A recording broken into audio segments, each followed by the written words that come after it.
The mess hall at Camp Lejeune went silent when Gunnery Sergeant Nadia O'Yelleran walked in. Not because of respect, because of the bruises. 3 weeks she had worn them now, yellow and green shadows fading along her jaw and temple. In 3 weeks the whispers had followed her like flies on carrion. She collected her tray without looking at anyone, found an empty table in the corner, and sat with her back to the wall where she could see every exit and every thread in the room. Before we continue, drop a comment and let us know what state you're watching from. Maybe you have witnessed someone being underestimated where you live. 200 Marines filled the mess hall of 3rd Reconnaissance Battalion, and not one of them knew what those bruises actually meant. The rumors had spread fast. Domestics, some said. Training accident, others guessed. A few whispered that she had been jumped downtown and was too proud to report it. None of them came close to the truth, and Nadia intended to keep it that way. She ate mechanically, tasting nothing, watching everything. 6 men at the table nearest the door kept glancing her way. Master Sergeant Dwight Crenshaw sat at the center of them, broad-shouldered and holding court like a king among lesser nobility. 16 years in the Corps had given him the confidence of a man who had never truly been challenged, and his eyes found hers across the room with the lazy assessment of a predator deciding if prey was worth the effort. Nadia looked away first, not from fear, from discipline. A tray clattered down across from her, and Corporal Denise Tao dropped into the seat without asking permission. The young communications specialist was the only other woman in the battalion, 24 years old with sharp eyes that missed nothing. "Gunny," Tao said quietly, keeping her voice below the ambient noise. "You need to know what they are planning." Nadia continued eating. "I do not engage with rumors, Corporal. This is not a rumor." "Pauline Gerlo." Crenshaw has been running his mouth since he got back from medical, saying you do not belong here, saying 3rd Recon does not need whatever problems you brought with you. He is organizing something. Then let him organize. Tao stared at her. "You are not even going to defend yourself?" Nadia set down her fork and met the younger woman's eyes. There were 11 Marine combat masters in the history of the Corps. Nadia was one of them. She had earned that title through 2 years of training so brutal that 8 candidates had died during the program's 40-year existence. She had survived things in the past month that would break most operators, things classified so deeply that even mentioning them would end careers. And she was not going to explain any of that to a corporal in a mess hall. "I appreciate the warning," Nadia said, "but I have handled worse than locker room politics." She stood, collected her tray, and walked toward the disposal area. The route took her past Crenshaw's table, and she felt the weight of their attention like crosshairs on her back. "Gunnery Sergeant." Crenshaw's voice carried the false warmth of a man performing for an audience. "Good to have you back with us. Medical leave treat you well?" She stopped but did not turn. "Well enough, Master Sergeant. Those bruises say different." He let the observation hang in the air, an invitation for her to explain, to justify, to show weakness. When she offered nothing, his tone hardened slightly. "3rd Recon has standards, Gunny. High ones. I hope whatever happened during your leave will not affect your ability to meet them." Now she turned. Crenshaw was smiling, but his eyes were flat and cold.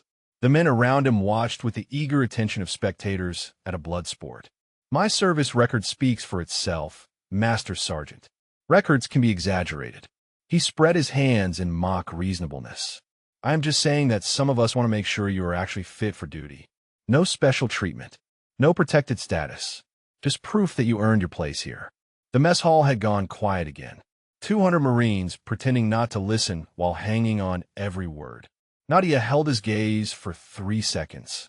Then she smiled, and something in that smile made 2 of the men at his table lean back unconsciously. "Test me whenever you like," she said. "I will be ready." She walked away without waiting for a response, deposited her tray, and pushed through the doors into the North Carolina humidity. Behind her, she heard Crenshaw laugh and say something that drew chuckles from his audience. Let him laugh. Let them all laugh. They had no idea what they were provoking. No idea that the woman they had dismissed as damaged goods had killed 14 men with her bare hands less than a month ago. No idea that she had endured 19 days of interrogation without breaking, had escaped a black site that did not exist on any map, had crawled 6 miles through jungle with 3 cracked ribs and a dislocated shoulder. The bruises they mocked were medals. The silence they mistook for weakness was control. And if Dwight Crenshaw wanted to test her, she would give him exactly what he was asking for. That night, in the female barracks, Nadia sat on a rack and stared at the wall. The nightmares would come soon. They always did. But for now, she focused on her breathing, on the present moment, on the simple fact of being alive when so many others were not. Her phone buzzed. A text from an unknown number. Evaluation begins tomorrow. 0600. Training Area Charlie. Do not be late.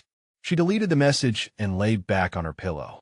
Across the battalion area, in his quarters, Master Sergeant Crenshaw turned to Staff Sergeant Brennan Yates and spoke 4 words that would change everything. Start the evaluation process. Let us see if she really belongs here.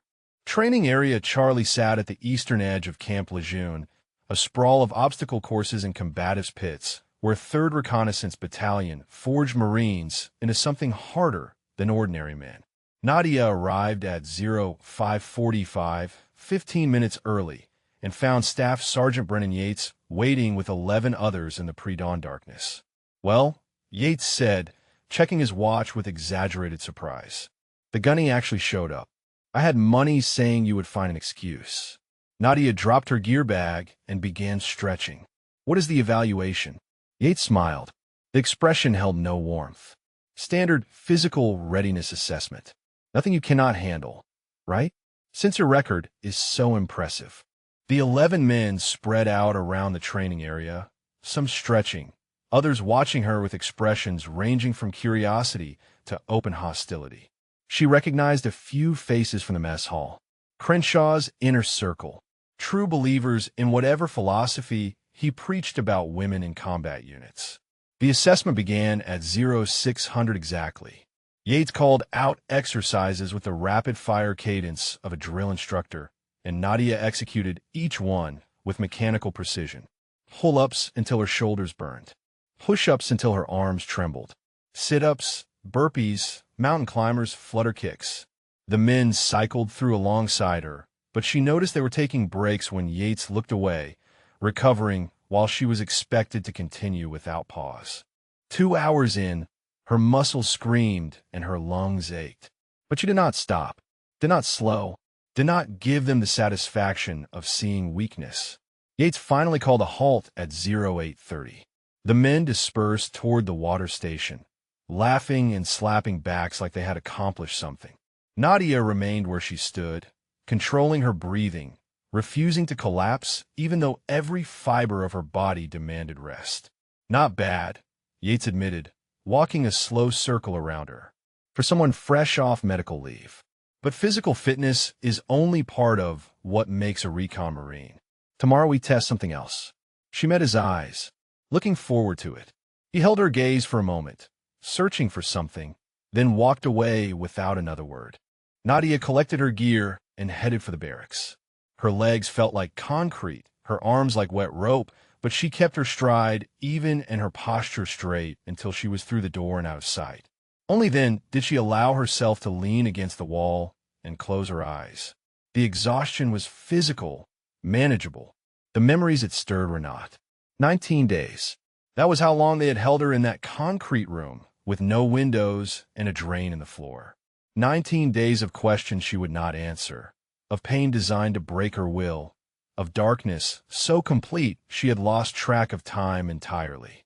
The men who took her had been professionals, trained interrogators who knew exactly how much the human body could endure before it failed.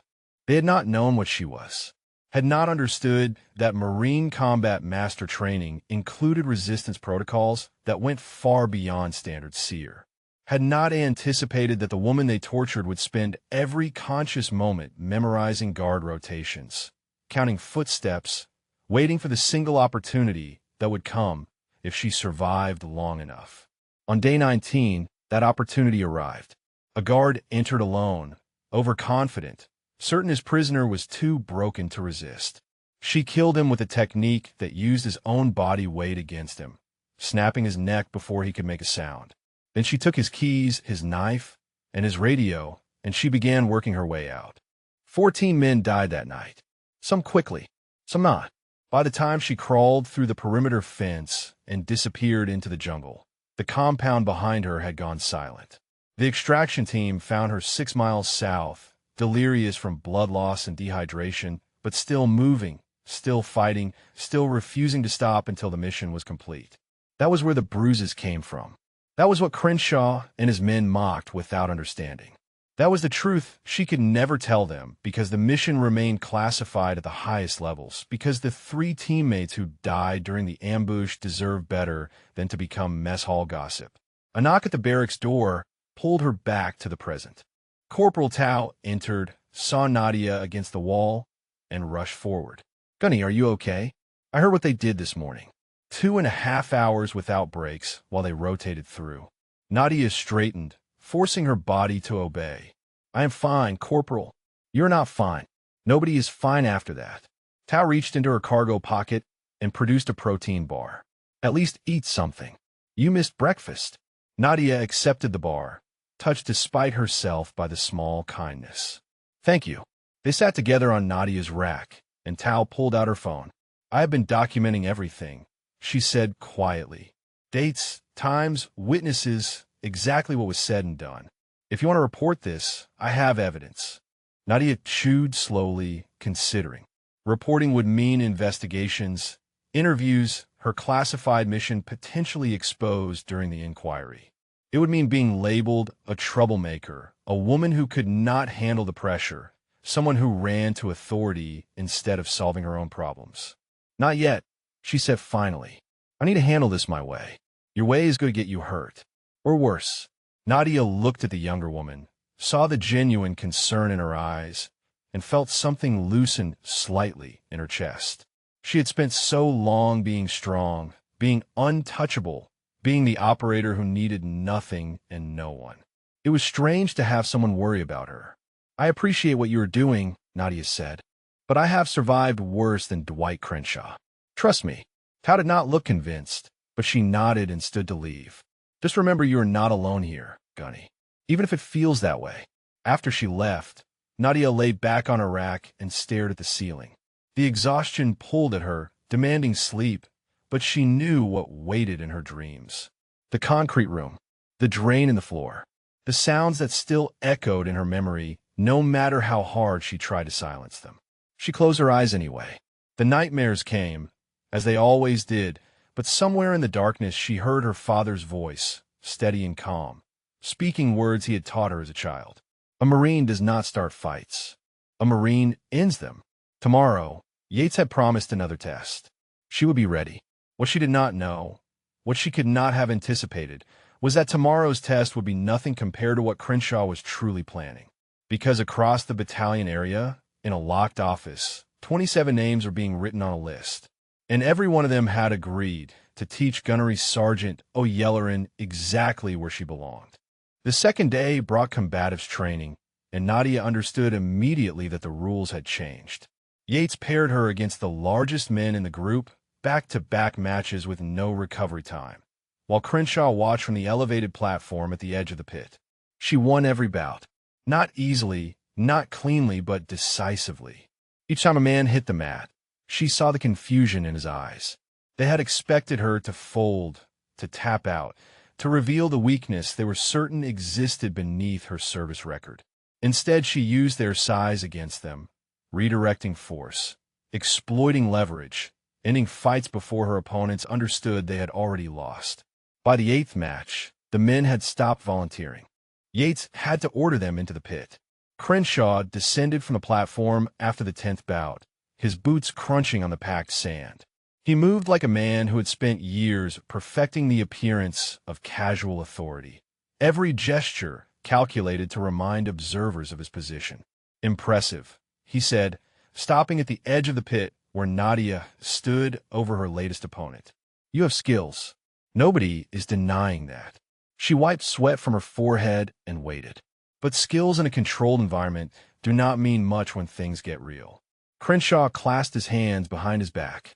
I have seen plenty of operators who looked unbeatable in training and froze when bullets started flying. The question is not whether you can fight. The question is whether you can be trusted when Marines' lives depend on you.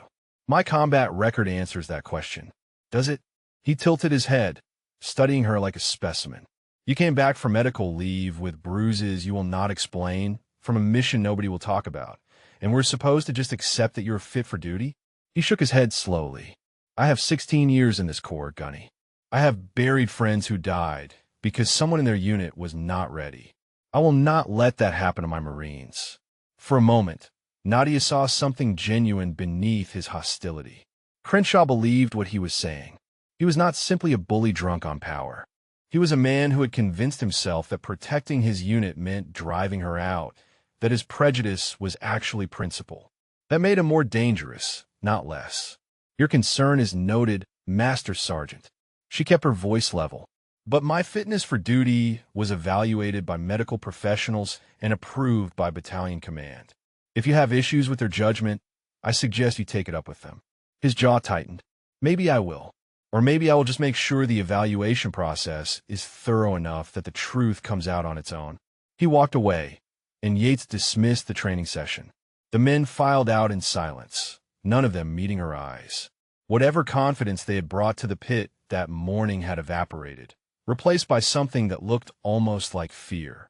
Nadia showered and changed in the empty female head, letting the hot water pound against muscles that ached down to the bone. 2 days of punishment designed to break her, and she had not broken. But Crenshaw was not finished. She could see it in his eyes, the calculation of a man adjusting his strategy. Whatever came next would be worse. She found Corporal Tao waiting outside the barracks, pretending to check her phone while obviously keeping watch. You need to stop babysitting me, Nadia said. Tao fell in a step beside her. I'm not babysitting. I am gathering intelligence. There's a difference. And what has your intelligence gathered? Tao glanced around, confirming they were alone. Something is happening tonight. I do not have details, but Yates was making calls after training, pulling people together. Whatever they have planned, it is bigger than these daily sessions. Nadia stopped walking. How many people? How hasty da? I heard a number. 27. The number hung in the air between them. 27 men, organized and coordinated, with Crenshaw's blessing and Yates's muscle. This was not harassment anymore. This was a coordinated campaign. You need to report this, Tao pressed. Go to Sergeant Major Webb. Go to Captain Hollister. Someone with authority to stop this before it escalates. Nadia considered the option. Webb was old school, a Marine's Marine who judged people by their performance rather than their gender. Hollister was young for a company commander, but fair-minded. Either of them might intervene if presented with evidence. But intervention meant investigation. Investigation meant questions about her medical leave, her classified mission, the bruises that had started all of this. It meant her team's sacrifice becoming a footnote in a harassment complaint, their memory reduced to ammunition in a bureaucratic battle. She could not do that to them. If I report, she said quietly, I become the woman who could not handle it. Every assignment after this, every unit I join, that label follows me. She ran away. She needed protection. She was not strong enough. That is not fair. No, it is not. But it is reality. Nadia resumed walking, her decision crystallizing with each step. I will handle this myself. Handle it how? Fight 27 Marines? If I have to. Tao grabbed her arm, stopping her. Gunny, that is insane. Even you cannot take on that many people. Nadia looked at the younger woman, saw the fear and frustration and genuine caring in her expression. She thought about the concrete room, the 14 men she had killed with her hands, the 6 miles she had crawled through jungle while her body screamed for her to stop. Corporal, she said gently, you do not know what I can do. Nobody here does. But if Crenshaw wants to find out, I will show him. And when it is over, there will be 27 witnesses who know exactly what happened. 27 men who cannot deny the truth because they lived it. She pulled her arm free and continued toward the barracks. Behind her, Tao called out, what if you were wrong? What if they actually hurt you? Nadia did not turn around. Then I will hurt them worse. That night, She sat on her rack and cleaned her father's dog tags with a soft cloth. He had earned them in Desert Storm, had worn them for 20 years of service before cancer took him 6 months after his retirement. She had worn them against her skin ever since, a reminder of what a Marine was supposed to be. A Marine does not start fights. A Marine ends them. The gymnasium, she had learned from Tao's continued surveillance. 2,100 hours. 27 men waiting to teach her a lesson about where women belonged in their corps. They wanted to fight. She would give them a war. The battalion gymnasium stood at the far end of the training complex, a cavernous building with concrete walls and fluorescent lights that hummed like dying insects. Nadia arrived at 2,100 hours exactly, pushed through the heavy doors, and found 27 men waiting in a loose circle on the wrestling mats. Crenshaw stood at the center, arms crossed, watching her approach with the satisfied expression of a man whose trap had been sprung. Yates flanked him on the right, and the others spread out around the perimeter, blocking the exits without appearing to do so. She stopped at the edge of the mats and surveyed the room. Some faces she recognized from the mess hall and training sessions. Others were strangers, men recruited from other platoons who had been fed whatever story Crenshaw told to justify this gathering. A few looked eager. Most looked uncertain. One or two would not meet her eyes at all. Gunnery Sergeant, Crenshaw said, his voice echoing in the empty space. "Thank you for accepting our invitation. I do not recall having a choice." He smiled. "There is always a choice. You could have reported us. Run to the Sergeant Major or the CO with complaints about unfair treatment." He spread his hands. "But you did not, which tells me you understand what this is really about. Enlighten me." Crenshaw began walking a slow circuit around her, and the men tightened their circle almost imperceptibly. "This is about standards," he said, "about what it means to be a recon Marine, about whether someone with your background, your limitations, your secrets can be trusted when lives are on the line.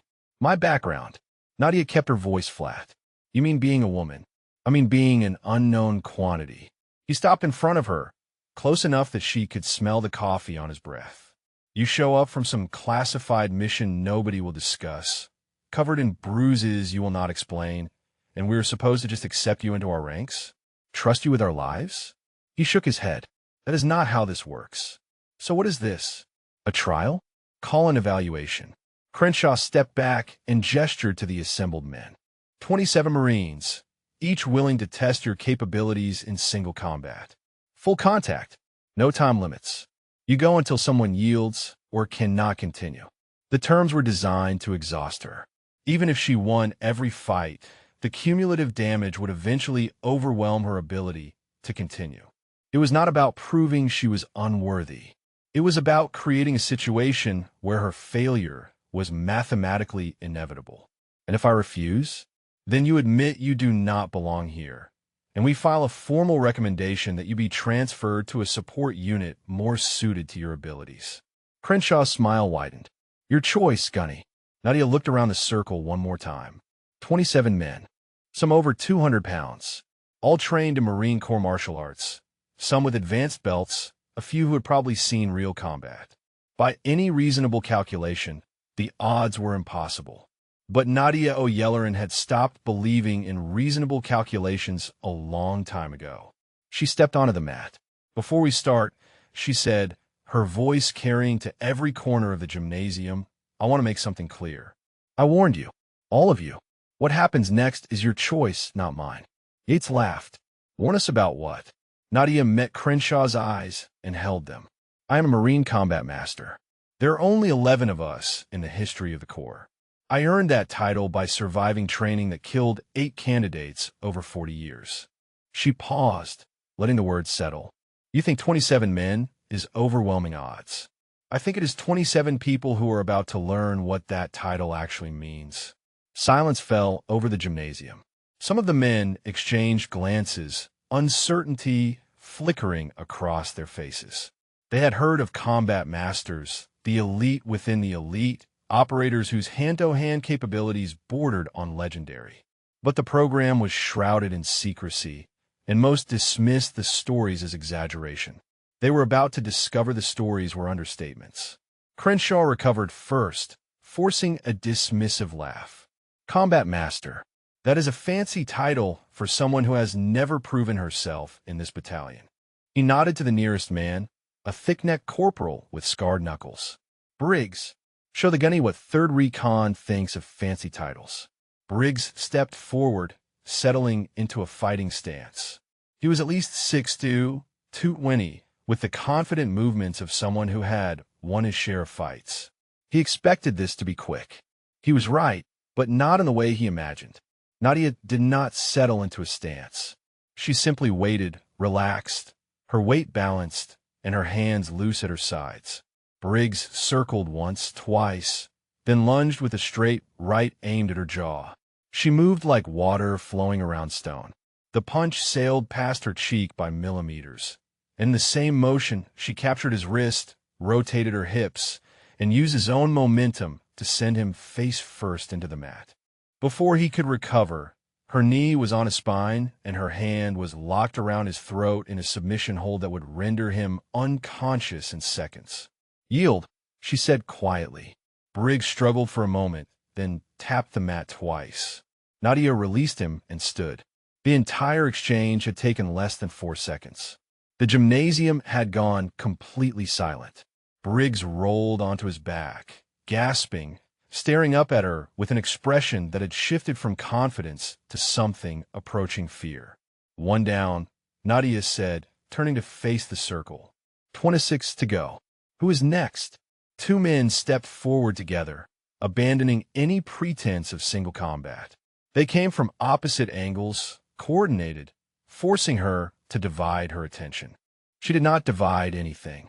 She flowed between them like smoke, redirecting strikes, exploiting balance, turning their coordination into chaos. In 6 seconds, both were on the mat, one clutching a hyperextended elbow, the other struggling to breathe after a precise strike to his solar plexus. 3 down, 24 remaining. Crenshaw's expression had changed. The smug confidence was gone, replaced by something harder and more dangerous. He had expected entertainment, a prolonged humiliation that would break her spirit and prove his point. Instead, he was watching his men fall like wheat before a scythe. "All of you," he snapped. "Now." 24 men surged forward as one, and the gymnasium erupted into chaos. Nadia had trained for this. Combat Master protocols included scenarios against multiple attackers, simulations designed to overwhelm and test the limits of human capability. She had faced 12 opponents during her final certification, armed men in padded suits who held nothing back. She had defeated them in under 2 minutes. But these were not padded simulations. These were angry Marines with something to prove, and there were twice as many. She moved. The first wave reached her in a ragged line, arms grabbing, fists swinging. She ducked under a haymaker from her left, drove her elbow into the attacker's ribs, and used his stumbling body as a shield against the 2 men behind him. A kick to the knee dropped another. A palm strike to the jaw sent a third spinning into his companions. 5 seconds. 3 more down. They adjusted, trying to coordinate, but coordination required communication, and she gave them no time to think. Every strike created chaos. Every movement positioned one attacker between herself and others. She was not fighting 24 men. She was fighting geometry, using angles and timing to ensure she never faced more than 2 or 3 at once. 10 seconds. 7 more down. But the numbers were beginning to tell. A fist connected with her shoulder, spinning her sideways. A boot caught her thigh, deadening the muscle. She absorbed the impacts, converted the momentum into counterattacks, but each hit cost her something she could not afford to lose. 15 down, 12 still standing, and she was slowing. Yates came at her from the right, faster than the others, more skilled. He had clearly been holding back, watching her patterns, waiting for an opening. His first strike nearly caught her temple. His second grazed her ribs. His third she barely deflected, and the force of it knocked her off balance. She recovered, but not fast enough. 2 men grabbed her arms from behind, while Yates drove a fist into her stomach. The air left her lungs in a rush. Another blow landed, then another. She twisted, broke one grip, but more hands replaced it. They forced her to her knees. Crenshaw walked through the circle of groaning men, stepping over bodies, his face flushed with something between rage and vindication. 15 of his Marines were down, some not moving, others clutching injured limbs. But he had one. She was captured, restrained, unable to continue. "Combat master," he spat, stopping in front of her. "That is what you call this? 15 men hospitalized, and you still ended up on your knees." Nadia's vision swam. Blood dripped from a cut above her eye. Every breath sent fire through her ribs. The hands on her arms were iron, pinning her in place. And somewhere in the pain, something stirred. Something dark and familiar. The concrete room, the drain in the floor, hands holding her down while questions were screamed in languages she pretended not to understand. She had been here before, restrained, beaten, certain that the end was coming. And she had survived. Crenshaw leaned down, bringing his face close to hers. "Any last words before we finish this evaluation?" The words came without thought, rising from that dark place inside her. "You should have brought more men." He laughed. "I think 27 was plenty. 27 to start." She raised her head, meeting his eyes. 15 down, 12 holding me, 1 talking. She smiled through bloody teeth. "That means there is only one person in this room still fighting." Confusion flickered across his face, and in that moment of hesitation, she moved. Combat master training included escape protocols for exactly this situation. Restrained from behind, multiple opponents, no weapons. The technique required precision, pain tolerance, and absolute commitment. She had all three. Her head snapped back, shattering the nose of the man directly behind her. As his grip loosened, she dropped her weight, twisted, and drove her heel into the knee of the man on her left. "Cartilage Torah." He screamed and released her arm. Free on one side, she rotated into the man still holding her right arm, using his own grip as leverage to swing her body around and drive both feet into the chest of an attacker rushing from the front. The impact sent him flying backward into 2 others. 3 seconds for more down. But Crenshaw was already moving, and he was not like the others. 16 years of combat experience, advanced martial arts training, the desperate fury of a man watching his plan collapse. He came at her with combinations she barely saw, forcing her backward, overwhelming her defenses through sheer aggression. A hook caught her jaw. Stars exploded across her vision. She staggered, tried to reset, but he was already inside her guard, his arm wrapping around her throat in a chokehold that cut off blood to her brain. The gymnasium tilted. Darkness crept in from the edges of her vision. "This is where you belong," Crenshaw hissed in her ear, tightening his grip. "Under us, where you have always belonged." Her hands clawed at his arm, but the leverage was wrong, the angle impossible. She could feel her consciousness fading, her body beginning to shut down. The concrete room, the drain, the voice of her father, distant now, fading. A Marine does not start fights. The darkness was almost complete. Another second, and she would be gone. A Marine ends them. Somewhere in the black, a door opened, and Nadia O'Yelerin stopped holding back. The darkness was not empty. Nadia had been here before, in this space between consciousness and oblivion, where the body fails but the mind refuses to follow. She had floated in this black water for 19 days while men with cruel hands tried to break her, and she had learned something in that terrible place. The body has limits. The will does not. In the darkness, she remembered. The mission had been simple on paper. Infiltrate a compound in West Africa, extract intelligence on weapons trafficking, disappear before anyone knew they had been there. For operators, including Nadia, in and out in 6 hours. They had been betrayed. The ambush came at the extraction point, 30 armed men appearing from the jungle like ghosts. Sergeant Okoro died in the first volley. Corporal Mensah took a round through the throat, trying to reach cover. Staff Sergeant Adeyemi, her team leader and the closest thing she had to a brother, caught 3 bullets pushing her toward the treeline. "Run," he had gasped, blood bubbling on his lips. Complete the mission. She had tried. God, she had tried. But they were everywhere, And when the rifle but connected with the back of her skull, the world went white and then black. She woke in the concrete room. The first 3 days were questions. Who sent you? What do you know? Who else is coming? She gave him nothing, not because she was brave, but because the information she carried would cost more lives if revealed. So she endured. The electricity, the water, the things they did that she would never speak of to anyone. By day 10, they had stopped asking questions. By then, it was just punishment, retribution for her silence, entertainment for men who had forgotten how to be human. On day 15, she stopped screaming, not because the pain had lessened, but because she had found something deeper than pain. A cold, quiet place where her father's voice still echoed, where the memory of her teammates' sacrifice burned like a pilot light that could not be extinguished. On day 19, they made a mistake. One guard, one moment of overconfidence, one opportunity that would never come again. She killed him with her teeth and her chains. It was not clean. It was not martial arts. It was animal survival, the desperate violence of a creature that refuses to die. Then she took his keys and began her work. 14 men stood between her and freedom. She went through them like a disease, using techniques she had learned and techniques she invented on the spot, killing with hands and elbows and knees and whatever object she could grab. A pen through an eye socket, a radio cord around a throat, a chair leg driven into a sternum with enough force to stop a heart. By the time she reached the perimeter, she was more blood than woman, most of it not her own.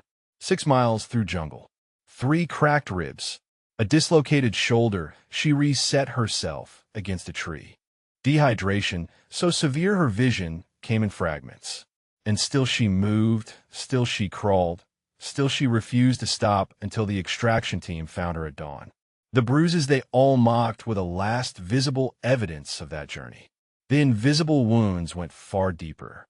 And now, in a gymnasium at Camp Lejeune, a man who had never known true darkness had his arm around her throat, thinking he had won. He had no idea what he had awakened. Nadia's eyes snapped open. The technique she used had no name in any official manual.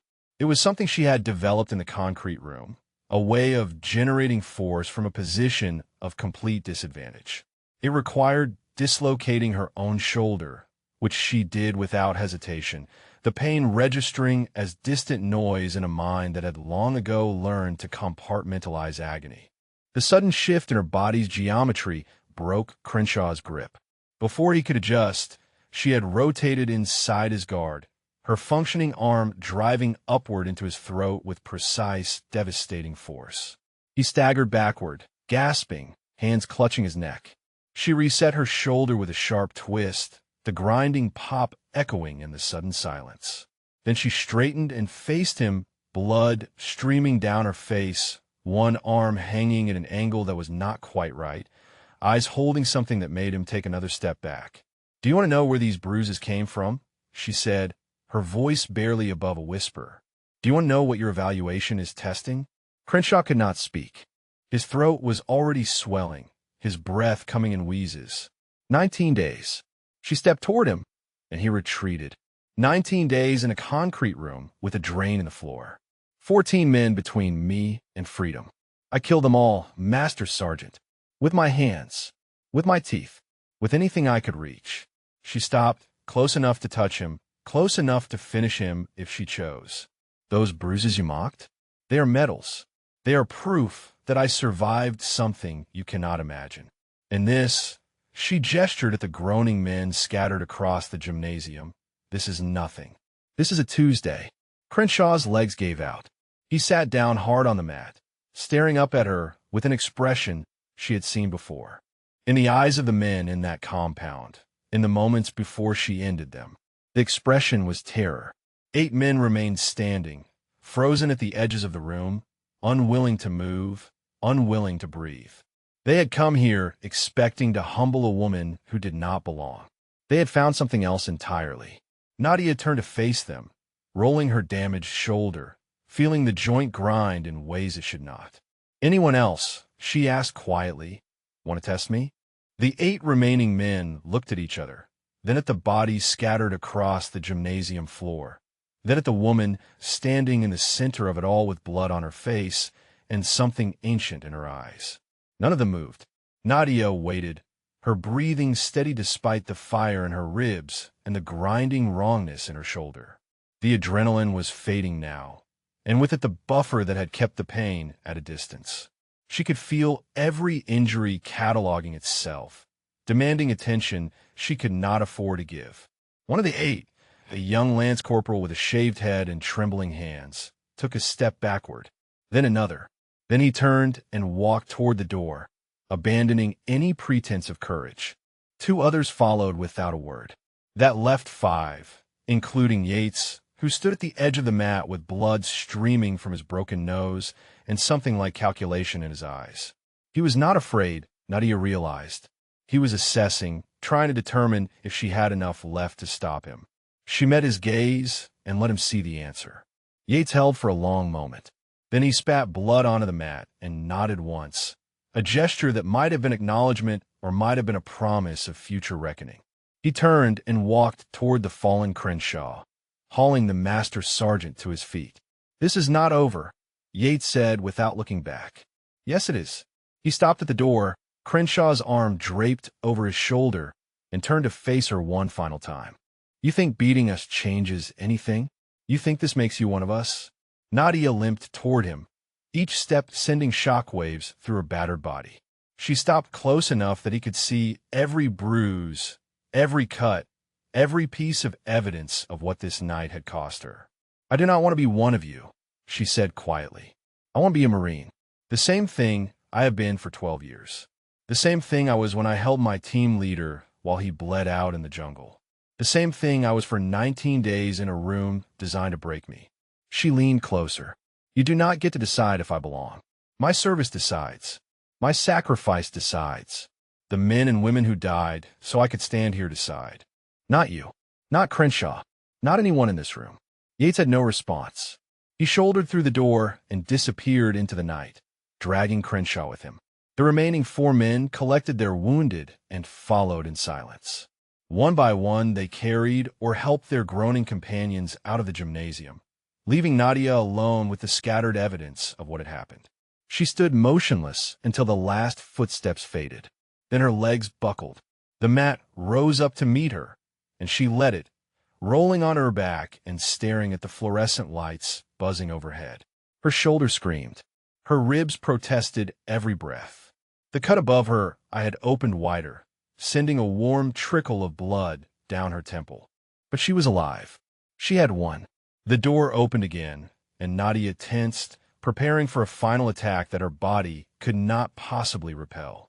Instead, Corporal Tao rushed across the gymnasium and dropped to her knees beside her. "Gunny, Gunny, can you hear me?" "I hear you, Corporal." Tao's hands fluttered over her injuries, afraid to touch, afraid to make anything worse. "I saw them leaving. I saw Crenshaw. What happened in here?" Nadia closed her eyes. 27 men learned a lesson about assumptions. "You need medical." Tao was already reaching for her phone. "I'm calling for help." "No." Nadia's hand caught her wrist with surprising strength. "No official report. Not yet. Are you insane? You could have internal bleeding. Your shoulder is clearly dislocated. You need a doctor. I need to finish this my way." Nadia forced herself to sit up, biting back a groan. If medical gets involved tonight, it becomes an investigation. Crenshaw controls the narrative. His men back his story. I become the problem that disrupted battalion cohesion. Tao stared at her. "So what? You just pretend this did not happen?" "No." Nadia used Tao's shoulder to pull herself to her feet, swaying but upright. "I give them until morning to decide what kind of men they want to be. 27 witnesses, Corporal. 27 people who know exactly what happened here. By sunrise, they will have to choose between telling the truth and living with the lie. And if they choose the lie," Nadia smiled, and there was no warmth in it, "then I have your documentation, your evidence, your testimony, and I have 27 men who will spend the rest of their careers knowing they were beaten by the woman they try to break." She took a step toward the door, then another, Tao hovering at her side like a worried shadow. "Where are you going?" "The barracks. I need to clean up before morning formation." "You need a hospital." Nadia paused at the door and looked back at the empty gymnasium, at the blood on the mats, at the evidence of her victory. She thought about the concrete room, about the 19 days, about the men she had killed and the teammates she had lost. "I have had worse," she said softly, "and I survived." They walked into the night together, the older woman leaning on the younger, moving through the darkness toward whatever morning would bring. Behind them, the gymnasium lights continued to buzz, illuminating a story written in blood and sweat that 27 men would never be able to forget. Sergeant Major Franklin Webb had served 31 years in the Marine Corps. He had fought in Desert Storm, Somalia, Iraq, and Afghanistan. He had buried more friends than he cared to count, and had learned to read the weather of a battalion the way farmers read the sky. Something was wrong in 3rd Recon. He felt it at morning formation, a tension crackling beneath the surface like electricity before a storm. Men who normally stood shoulder to shoulder had separated into clusters. Eyes that should have been forward kept darting toward the female barracks. And when Gunnery Sergeant O'Yelleran took her place in ranks, moving stiffly with fresh bruises visible beneath her collar, the entire battalion seemed to hold its breath. Webb watched from the platform as Captain Hollister conducted the morning briefing. He watched Crenshaw, whose throat was wrapped in bandages and whose voice emerged as a damaged rasp. He watched Yates, sporting a splint on his nose and eyes that burned with barely contained fury. He watched the 25 other men scattered through the formation who bore the unmistakable marks of recent combat. And he watched O'Yelleran, who stood at attention with perfect military bearing despite injuries that should have sent her to the hospital. After formation, Webb intercepted her before she could disappear. "Gunnery Sergeant, my office." "Now." She followed without protest, her gait controlled but clearly painful. Webb held the door for her, closed it behind them, and gestured to a chair. "Sit down before you fall down." "I am fine, Sergeant Major." That was not a request. She sat, and Webb saw the relief that flickered across her face before discipline reasserted control. He settled into his own chair and studied her for a long moment, cataloging the damage. Split lip, swollen cheekbone, the way she held her left arm slightly apart from her body, protecting a shoulder that was not sitting quite right. "You want to tell me what happened last night?" "Training accident, Sergeant Major." Webb leaned back. "I have been doing this job for 3 decades, Gunny. I have seen training accidents. I have also seen what happens when 27 men decide to teach someone a lesson and discover they picked the wrong student." Her expression did not change, but something shifted in her eyes.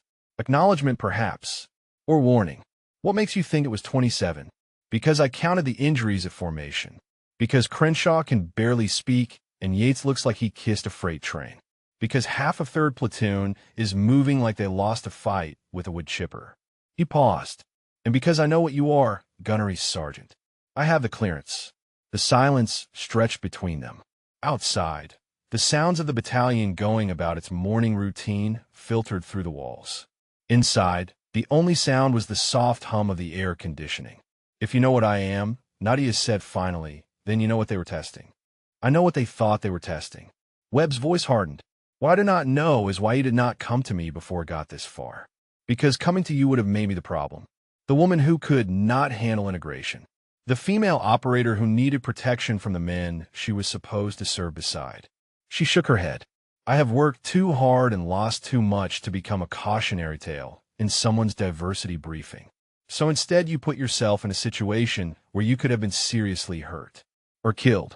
With respect, Sergeant Major, there was never any danger of that." The words were not boastful.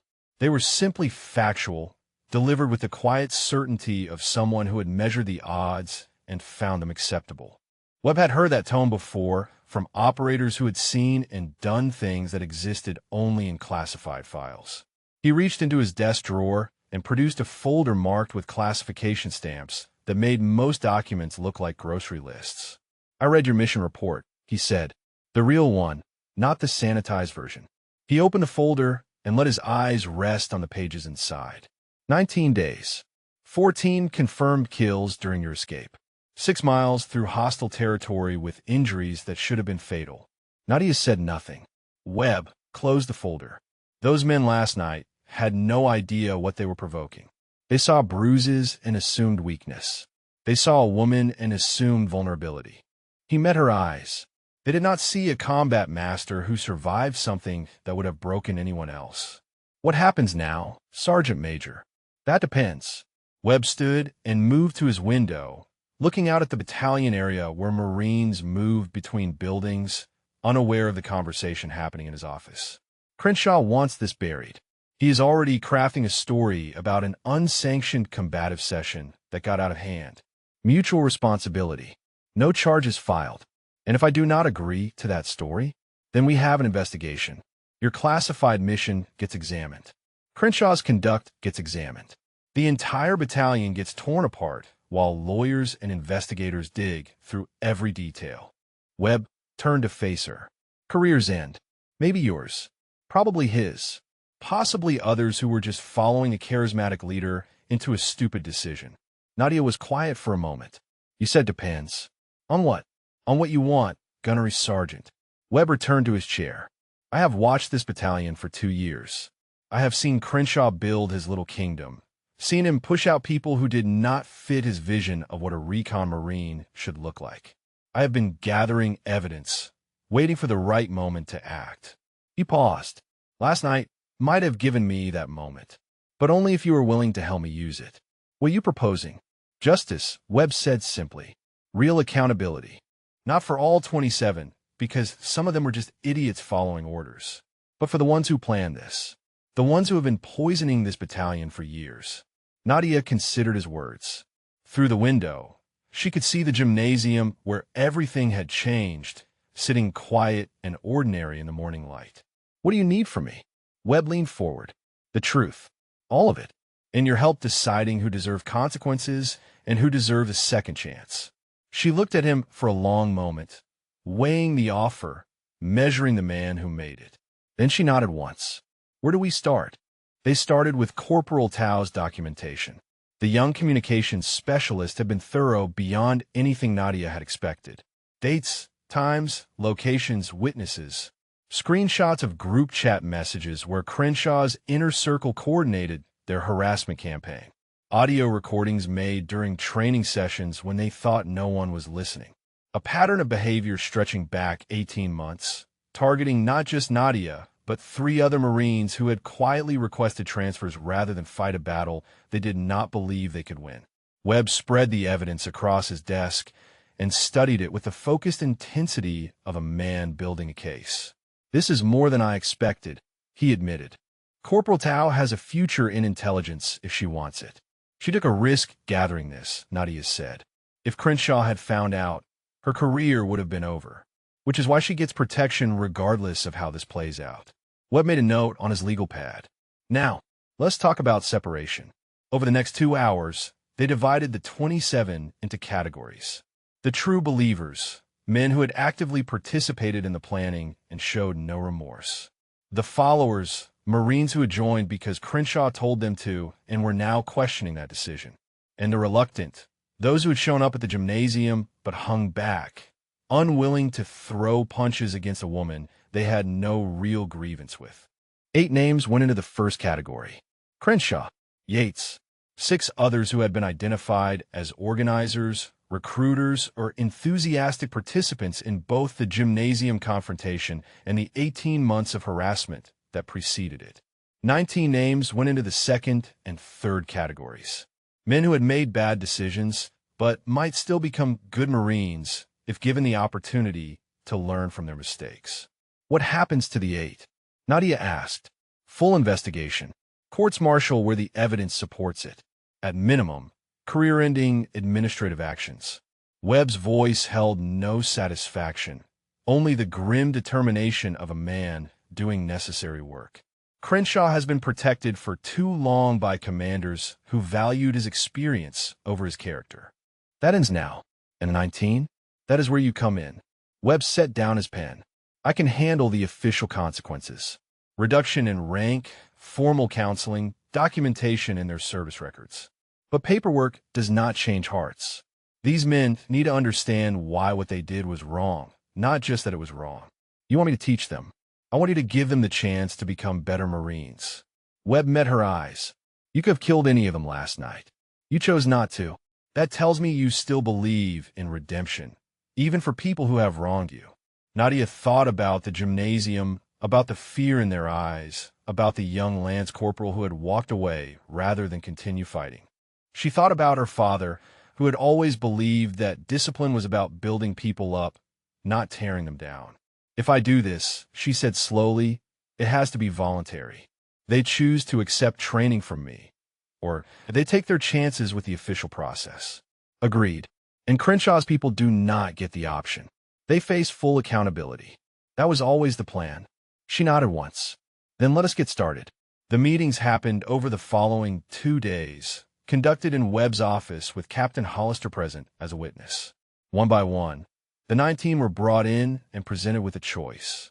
Accept formal administrative punishment plus 6 weeks of intensive retraining under Gunnery Sergeant O'Yelleran, or face potential courts-martial for their role in an organized assault on a fellow Marine.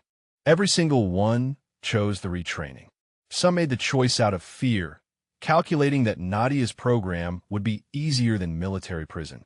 Others made it out of genuine remorse, unable to meet her eyes as they mumbled apologies that felt inadequate even to them.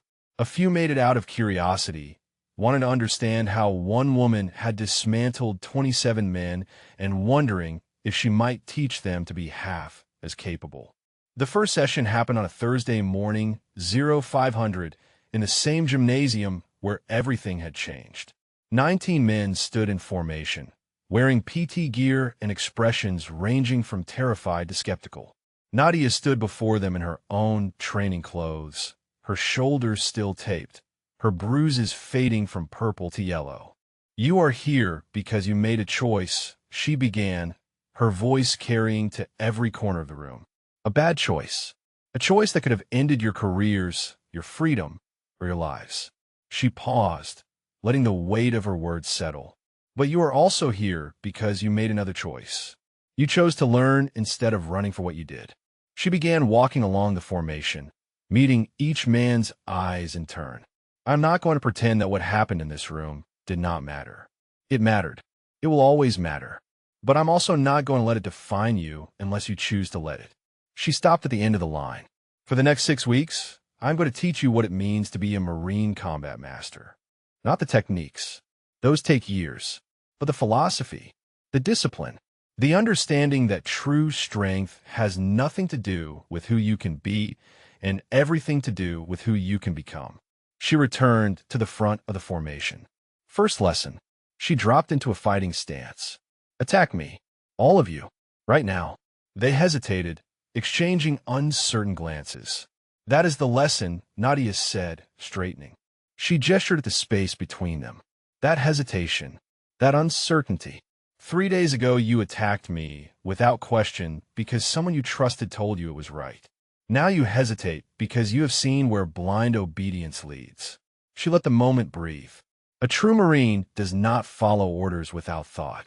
A true Marine questions, evaluates, and chooses to act because the action is right, not because someone with rank told them to. One of the 19, a corporal with a bandaged hand, raised his voice. How do we know when it is right? Nadia smiled, and for the first time since arriving at 3rd Recon, there was warmth in it. That, she said, is what the next 6 weeks are for. The video surfaced on a Tuesday. Someone had recorded the gymnasium confrontation on their phone, capturing the final minutes when Nadia broke Crenshaw's chokehold and faced down the remaining men. The footage was shaky, poorly lit, and absolutely unmistakable. Within hours, it had spread through military networks like wildfire, shared in group chats and forums where service members gathered to swap stories. By Wednesday morning, Nadia O'Yelleran was famous. Captain Hollister summoned her to his office with an expression caught between admiration and concern. He turned his computer monitor to face her, showing a video player with over 200,000 views. Public affairs is losing their minds, he said. Requests for interviews are coming in from every major network. Military Times wants a profile. 3 different documentary producers have reached out. He rubbed his forehead. Command wants to know how you want to handle this. Nadia watched a few seconds of the footage, seeing herself through the lens of whoever had held that phone. She looked feral, blood-streaked, moving with a fluid violence that seemed almost choreographed. The audio captured her words about the 19 days, about the 14 men, about the bruises being medals. "I wanted to go away," she said. "That is not really an option anymore. Then I want to control the narrative. No interviews. No profiles. No documentary." She turned away from the screen. What happened in that gymnasium was not about me proving something to the world. It was about survival, about refusing to be driven out of a unit I earned my place in. I will not turn it into entertainment. Hollister nodded slowly. I can push back on the media requests, but the internal attention is harder to manage. You have become a symbol whether you wanted to or not. A symbol of what? That depends on who you ask. He leaned back in his chair. To some, you are proof that women can compete at the highest levels of combat operations.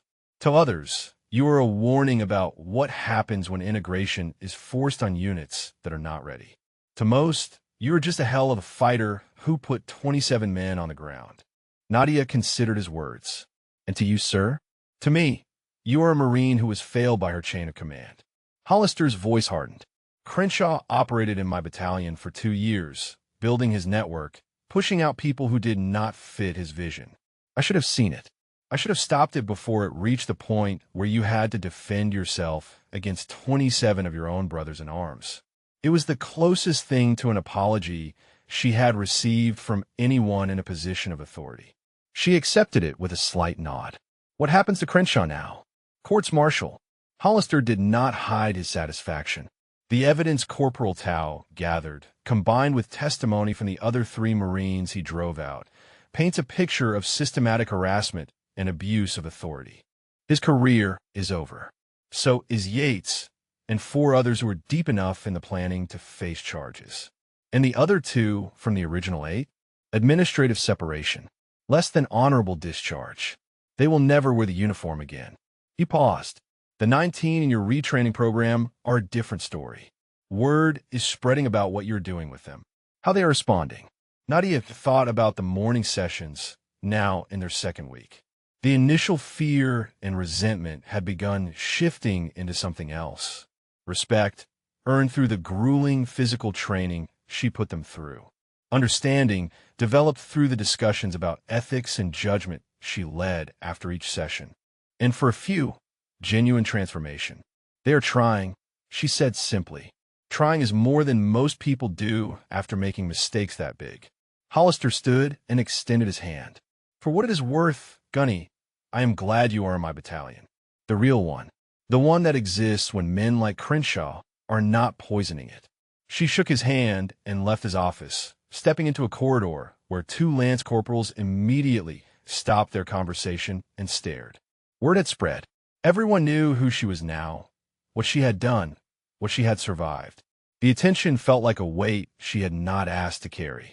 That evening, she found Crenshaw waiting outside her barracks. He looked diminished somehow, smaller than he had seemed when he commanded the gymnasium with his arrogant certainty. His throat was still bandaged, his voice still damaged, but he had come alone and unarmed, standing in the fading light like a man approaching a confession booth. I am not here to cause trouble, he rasped when she stopped 6 feet away. I just need to understand something. She waited. How? He shook his head slowly. How did you do it? 27 Marines, most of them trained fighters, and you went through us like we were nothing. I have replayed it 1,000 times, and I still do not understand. Nadia studied him for a long moment. The anger she had expected to feel was absent, replaced by something closer to pity. You decided what I was before you knew who I was, she said quietly. You saw a woman with bruises and built a story around your assumptions. Weak, damaged, unworthy. She stepped closer. But those bruises came from 19 days in hell. From escaping a place that was designed to be inescapable. From killing 14 men who thought they had broken me. Crenshaw's eyes dropped to the ground. You want to know how I did it? That is how. Not technique. Not training. Will. The absolute refusal to be what other people decided I should be. She turned toward the barracks door. You never had a chance, Master Sergeant. Not because I am better than you. because you could not imagine losing to someone like me. And that failure of imagination cost you everything. She opened the door and paused. I hope you learn from this. Truly, but I will not be the one to teach you. She stepped inside and let the door close behind her, leaving Dwight Crenshaw alone with the ruins of his certainty. The letter arrived on a Friday morning, carried by a colonel from Marine Corps headquarters who had flown down from Washington specifically to deliver it. Nadia sat in Sergeant Major Webb's office and read the words 3 times before they fully registered. The Navy Cross, second only to the Medal of Honor, awarded for extraordinary heroism in combat. The letter described actions she had never spoken of publicly, events that had occurred in a concrete room in West Africa and the 6 miles of jungle that followed. Someone with stars on their collar had finally decided that what she survived deserved recognition. The ceremony is scheduled for next month, the colonel explained. The commandant will present the medal personally. Full honors. Press coverage if you consent to it. Nadia set the letter down carefully, as if it might shatter. I thought this mission was classified. The mission remains classified. The colonel's voice was precise.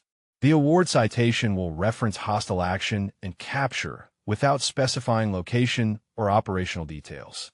What matters is that your actions saved intelligence assets worth more than I am authorized to discuss and demonstrated valor consistent with the highest traditions of the Marine Corps.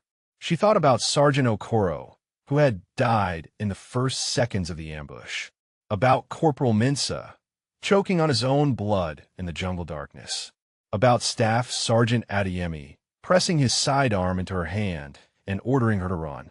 They died, she said quietly. My team, 3 Marines who deserve to come home. The colonel nodded. Their families have been notified that posthumous awards are being prepared. Bronze stars with valor devices. It does not bring them back, but it acknowledges what they gave. Nadia closed her eyes. For weeks, she had carried their memory like a wound that would not heal, unable to speak of them, unable to properly mourn because the mission that killed them did not officially exist. Now, finally, they would be honored. I will accept the medal, she said. For them, not for me. The colonel stood and offered his hand. The Corps is proud of you, Gunnery Sergeant.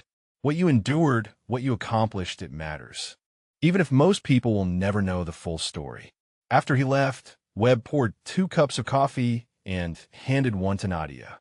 She accepted it without drinking, staring at the letter that had changed everything and nothing. How do you feel? Webb asked. I do not know. She set the coffee aside. For months, I've been trying to move forward, to focus on the mission, to honor my team by continuing to serve. Now, this ceremony is going to force me to go back, to remember everything I have been trying to process. Maybe that is not a bad thing. Webb settled into his chair. Trauma does not heal by being ignored. Sometimes recognition is part of how we make peace with what we survived. The weeks that followed blurred together. The retraining program continued, the 19 men growing stronger under her instruction. Corporal Tao received a meritorious promotion for her role in documenting the harassment campaign. Captain Hollister implemented new protocols to prevent future abuse of authority. 3rd Reconnaissance Battalion was healing, slowly, the poison that Crenshaw had spread being drawn out day by day. And Nadia prepared for the ceremony she had never expected and still was not certain she deserved. The night before, she sat alone in the barracks and opened the small box where she kept her father's dog tags. She had worn them against her skin for 7 years, through deployments and training exercises and the 19 days that had nearly ended her. Now she held them in her palm and remembered his voice. A Marine does not start fights, Dad, she whispered to the empty room. But what happens when a fight finds you anyway? His answer came in memory, words he had spoken when she was 12 and had come home bloodied from defending a smaller child against bullies. Then you end it, Nadia. You end it and you make sure it never happens again. Not through anger, through strength that does not need to prove itself. Through being so completely who you are that no one can make you into something smaller. She closed her fingers around the dog tags and made a decision. The next morning, she woke before dawn and found the 19 men already assembled outside her barracks. They stood in formation, dressed in their service uniforms, waiting in the gray light of early morning. "What is this?" she asked. The corporal with the bandaged hand, now mostly healed, stepped forward. "We requested permission to attend your ceremony, Gunny. All of us." He glanced back at the formation. "We know we have not earned the right to be there. We know what we did. But we wanted you to know that we see you now, the real you. And we wanted to stand for you the way Marines are supposed to stand for each other." Nadia looked at their faces, seeing the transformation that 5 weeks of training had begun. They were not the same men who had surrounded her in that gymnasium. They might never fully erase what they had done, but they were trying to become something better. She thought about her father's words. Strength that does not need to prove itself.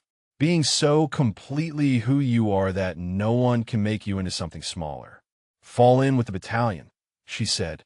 "We move out in 1 hour." The corporal's face broke into a surprised smile. "Yes, Gunny." As they marched away to join the larger formation, Corporal Tao appeared at Nadia's side. "That was kind of you," Tao said. Nadia watched them go. It was not kindness. It was faith. Faith that people can change if you give them the chance to try. She reached up and touched her father's dog tags, warm against her skin. Today she would receive a medal for surviving the worst moments of her life. But the true victory was not the Navy Cross waiting on a velvet cushion in Washington. It is the 19 men who had once tried to break her, now choosing to stand beside her. The ceremony took place on a parade ground bathed in autumn sunlight, with 300 Marines standing in perfect formation and the commandant of the Marine Corps waiting beside a podium draped in scarlet and gold. Nadia walked the long path between the assembled ranks, her dress blues immaculate, her medals already pinned in rows above her heart. She kept her eyes forward, but she felt the weight of every gaze upon her. Somewhere in that sea of uniforms stood the 19 men she had trained. Somewhere stood Corporal Tao, who had risked everything to document the truth. Somewhere stood Sergeant Major Webb, who had believed her when belief was not easy. She reached the podium and rendered a salute that the commandant returned with crisp precision. The citation was read aloud, words that described actions without naming the place where they had occurred. Capture by hostile forces, resistance under interrogation, escape through enemy-held territory. The clinical language could not capture the reality of what those 19 days had contained, but Nadia did not need the words to remember. She carried the memory in her bones. The commandant lifted the Navy Cross from its velvet case. The medal caught the sunlight, gold and blue, a small piece of metal that represented something far larger than itself. "Gunnery Sergeant O'Yelleran," he said, his voice carrying across the silent parade ground. "Your actions reflect the highest traditions of the United States Marine Corps. Your courage under circumstances that would have broken lesser warriors serves as an inspiration to all who wear this uniform. It is my honor to present you with the Navy Cross." He pinned the medal beside the others on her chest, then stepped back and saluted. Nadia returned the salute, holding it for a long moment before dropping her hand. The commandant leaned closer, his voice now meant only for her. "I read the unredacted report, Gunny. What you did in that compound, how you got out, it was not just courage. It was something I've only seen a handful of times in 40 years of service." He paused. "Your father would be proud." The words hit harder than any blow she had taken in the gymnasium. She blinked against the sudden pressure behind her eyes and managed a single word. "Thank you, sir." The ceremony continued with the posthumous recognition of her teammates. 3 families stepped forward to receive Bronze Stars on behalf of sons and husbands and fathers who would never come home. Nadia watched their faces, saw the grief and pride mingled together, and silently renewed the promise she had made in that jungle 6 months ago. "I will live for all of us. I will make it mean something." After the final benediction, the formation broke and the parade ground transformed into a sea of moving bodies and murmured conversations. Nadia found herself surrounded by well-wishers, hands extended, words of congratulation offered by people she had never met. She accepted it all with grace, but her attention kept drifting to the edges of the crowd where familiar faces waited. The 19 stood together in a loose cluster, uncertain whether to approach. She excused herself from a colonel mid-sentence and walked toward them. They snapped to attention as she drew near, 19 men in dress blues with eyes that held something very different from what she had seen in the gymnasium weeks ago. At ease, she said. They relaxed, but only slightly. The corporal who had become their unofficial spokesman cleared his throat. Congratulations, Gunny. He struggled to find words adequate to the moment. We just wanted you to know that watching you up there, hearing what you survived, it changed something. For all of us. Nadia looked at each face in turn, remembering how they had surrounded her with violence in their hearts, seeing how they stood now with something closer to reverence. Change only matters if it lasts, she said. The training program ends next week. What you do after that is up to you. We have been talking about that. Another man spoke up, younger, with earnest eyes. Some of us want a request assignment to your unit. Wherever you go next, we want to keep learning. The offer surprised her. She considered it for a moment, then shook her head. No, you need to find your own paths now. Take what you learned and spread it through whatever units you serve in. That is how real change happens. Not by following one person, but by becoming the kind of Marines who do not need someone else to show them what is right. They absorbed her words in silence. Then the corporal nodded slowly. Understood, Gunny. He snapped back to attention, and the others followed. Thank you. For everything.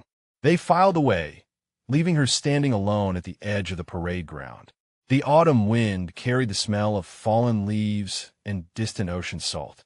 Corporal Tao appeared at her side, as she always seemed to do when Nadia needed a familiar face. What now? Tao asked. Now I honor my team by continuing to serve. Nadia touched the Navy Cross on her chest, felt its weight beside her father's dog tags hidden beneath her uniform. And I make sure what happened to me does not happen to anyone else if I can help it.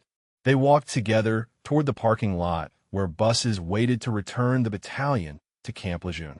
Ahead of them, the 19 men were boarding, some glancing back with expressions that mixed respect with something like hope. Gunny, Tao said quietly, for what it is worth, I think you already have. Nadia did not respond, but something loosened in her chest. A knot she had carried since the jungle, since the concrete room, since the gymnasium where 27 men had learned what it meant to underestimate a Marine combat master. The war was not over. There would always be more battles, more men like Crenshaw, more assumptions to shatter and barriers to break. But today, in this moment, she allowed herself to feel something she had almost forgotten was possible. Peace. If this story moved you, drop a comment about your favorite moment or character, or share if you have ever witnessed someone rise above unfair treatment to prove their worth. 3 months later, Nadia stood at the gates of Camp Lejeune and watched a bus unload fresh Marines reporting for duty. Among them, 3 young women in crisp uniforms looked around with the nervous excitement of new arrivals. One of them spotted Nadia's rank insignia and the ribbon of the Navy Cross on her chest. Her eyes went wide. Nadia walked toward them, remembering her own first day, remembering every obstacle and every person who had tried to convince her she did not belong. Welcome to 3rd Recon, she said. I am Gunnery Sergeant O'Yelleran. You're going to work harder than you have ever worked in your lives. She paused, letting them see the scars and the medals and the quiet confidence of a woman who had survived the unsurvivable. And if anyone ever tells you that you do not belong here, send them to me. The young women straightened, something kindling in their eyes. Yes, Gunny, they said in unison. Nadia turned and led them onto the base, toward whatever battles waited ahead.